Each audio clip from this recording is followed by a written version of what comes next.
Hello বন্ধুরা, দেখো এটা মোটরসাইকেলের কার্বোরেটর। এই কার্বোরেটর গাড়ির স্টার্টিংয়ের প্রবলেম হতে গেলে কার্বোরেটর খুলতে হয়। এই যে এগুলা দেখতে পাচ্ছ, এটা হলো ফ্লোট, এটা হলো ফ্লোট পিন। এটা সব থেকে দামি জিনিস। এটার প্রবলেম থাকতে গেলে গাড়ি আপ ডাউন করে, আটকে আটকে চলে, এগুলোও জাম হয়।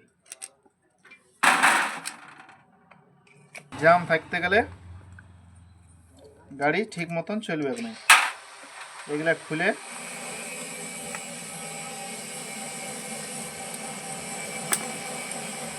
এগুলো দেখতে পাচ্ছ, এগুলো সূক্ষ্ম সূক্ষ্ম ছিদ্র আছে।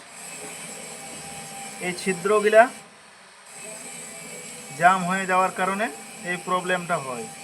এই যে কাঁচড়া ডাস বসে গেছে এখানে, এই যে এগুলানে দেখতে পাচ্ছ, এগুলো আমরা ভালো করে পেট্রোল দিয়ে সাফ করে নেব। তারপরে তোমাদেরকে ফিটিং কিভাবে করবে সেটা দেখাচ্ছি।